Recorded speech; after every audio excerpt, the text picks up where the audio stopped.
那么这个智慧的有大与小，都是有过去的业力的大与小的区别。所以呢，就是有些人为什么不需要圆满10万次皈依就能够已经马上就会达到已经是圆满了10万次一样的这些功德，都是在靠过去的这些业力。那么现在呢，一样的，那有些人呢，如果是既然做了10万次，但也是不一定马上达到有这样的一种见解感，然后修持各个方面也是达到这么明亮而这么清楚的一些效果。但是这些时候呢，我们也是更加的要知道自己懂得忏悔，懂得自己过去无数的时候到现在那么在获得能够可以修持佛法的因缘跟机会，那肯定不只是这一世而已。因为这一世已经可以把这些这么殊胜的法可以拿来我自己可以作为功课，有这么殊胜的因缘的时候，那过去很多事的时候，不可能是说还连那个佛法都没有遇到过的那样的一个众生，那么突然呢，就是这一世当中马上会得到这种可以修持的机会，这是不可能的。但是不可能的情况下，我们不要以为说我们过去生的时候就已经很有缘分了，很有福报了，都一定是很多次我们都是修行人，所以这样的情况下自己就是很了不起，不能这样去想。虽然我已经是很多事之前都已经遇到了佛法，到这一世也是自然而然，不需要经过多少的努力，也是有这么容易的能够投身在一个这样的地方，这么容易遇到了佛法。这就是说明过去就已经有这样的一个殊胜的因缘。但是自己不够好的地方跟不够努力的地方，那肯定过去生也是可以没有修到比这个好到哪里去。所以这一世如果是再不修的情况下，那可以说不定就是下一世又变成没有佛法的一个众生都有可能的。因为这个方面我们前面在共同外潜行方面呢讲得非常清楚嘛。因为我们讲到了就是那个18下满的时候，那上面也是有加了另外就是18种条件，这些都是一个没有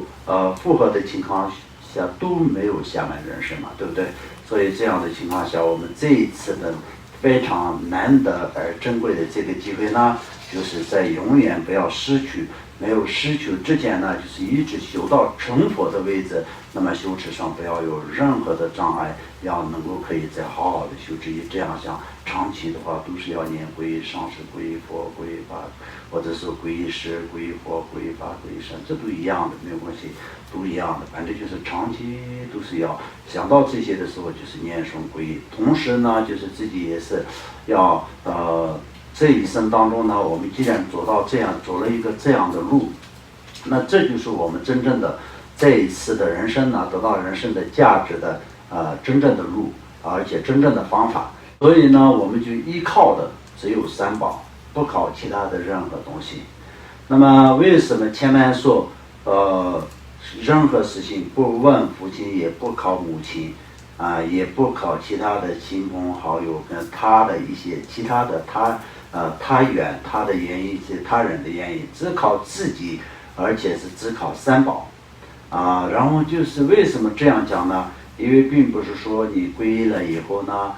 你是不属于爸爸的，也不属于妈妈的，也其他的亲朋好友什么都不要听，你只能是就是自己是最大，没有这个意思。但是呢，你要做这个解脱的道路上面，那你的父亲也没有任何能力可以让你解脱，母亲也是同样的，其他的任何一个亲朋好友时间的这个国王也好，等等等等，然后包括在这个三界轮回中的所有的这些时间的这些有威望的威力神通的那么这些护法神也好，然后地水鬼神什么等等，这些也是没有任何能力让你可以能够脱离六道轮回的。让你能够脱离六道轮回的唯一的就是三宝。那么但是只是心里只是想到这样就能可以圆满吗？这也是不是的。所以就是要经过闻思修持这是非常重要。所以我们现在呢，就是我们遇到的这个把脉传承，我们现在做的功课是什么？那么我们今天讲的课是什么？今天我们讲的课就是我们需要的功课，实际的功课。我们并不是讲到什么其他的理论什么派系的区别什么就佛教的历史等等这些，没有讲这些。我们今天讲的就是实际我们要在这个为了解脱，要能够可以在修持跟学习的这个方面。所以这里面所讲的一切都是在我们生活的当中要真正的用得上的，而且是需要用的部分。精勤，因精勤修，念修皈依。那么这个上面呢，就是要自己也是知道皈依的功德，然后也是炫耀他人，就是相当于也是给其他的人，也是引导他们，引导其他的人，让他们皈依，让他们诵皈依文，这些是非常重要的。那么这个方面来说的话，我们当然就是曾经也是说过，事实也是这样的，自己成为了一个佛法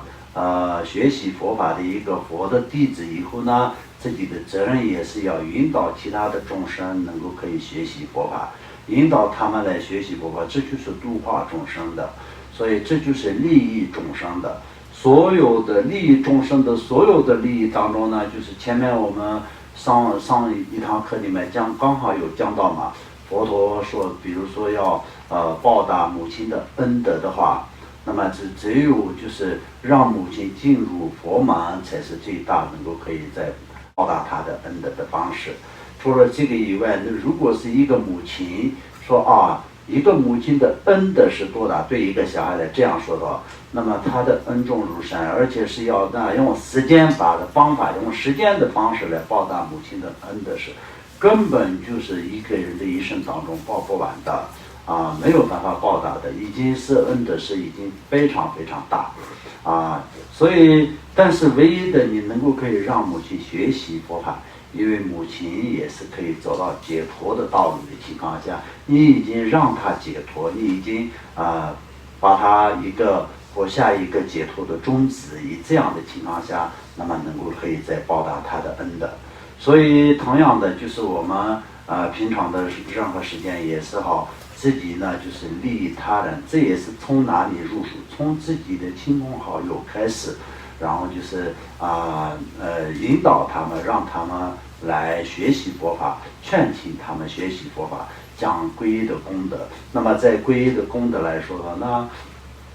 有很多很多的这个功德的比对。如果是在皈依的功德是有形体的情况下，那么整个的天空都是长不下的。以这样的一些形容都是佛经里面所讲的，所以非常殊胜非常重要，而且非常珍贵的然后自己睡眠的时候也应如前所说那样，将归敬的尊重观想在自己的心间，自心专注于归敬而入睡那么这个方面呢，就是前面也是有讲过，而且共同外潜心的时候，那我们也讲过，就是平常我们有观想上师在自己的心中的这个心间的这个莲花之中。那么这个当中呢，就是又说到心的时候，那当然可能很多人也是平常都是会有一些问题因为我们在这个一个初学者在世俗地的一个修持的过程来说的话，那我们就把心定在哪里一个位置，相当就是就是心有还是没有等等的一些很多的那种想法跟一些问题也可以有，但实际上来说的话，就没有什么所谓的心的一个这样的一个东西。但是我们世俗地的时候，也可以我们把它当作是有心，它的位置在哪里？那我们在肉体里面的心脏的位置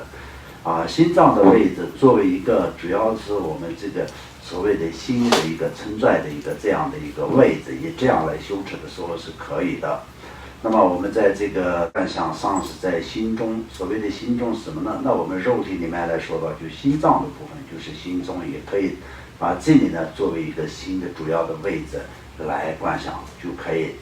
若不能那样观想，也应当意念，上师三宝以慈悲怜悯催眠我，他们亲自安住在我的枕头上，自己升起禅气，并观清净心安住，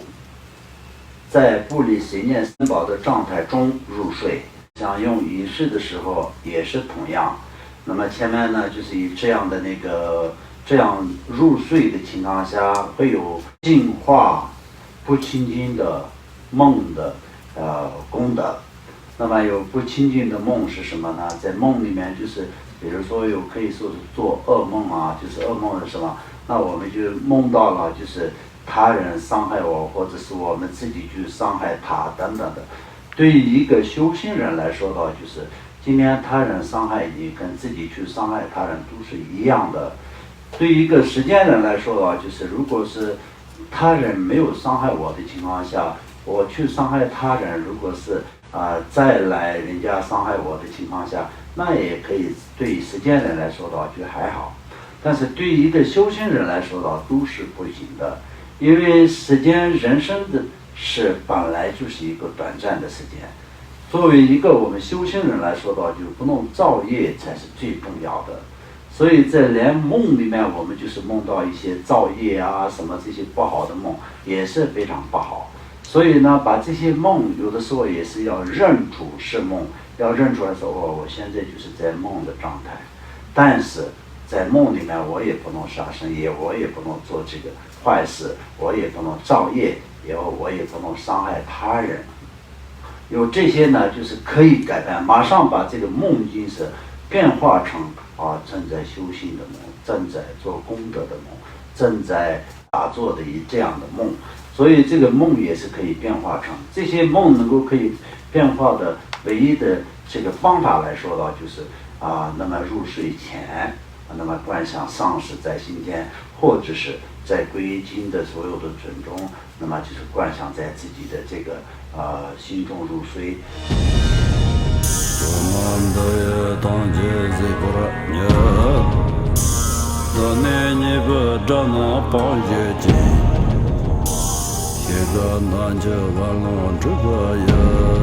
自本作人着康着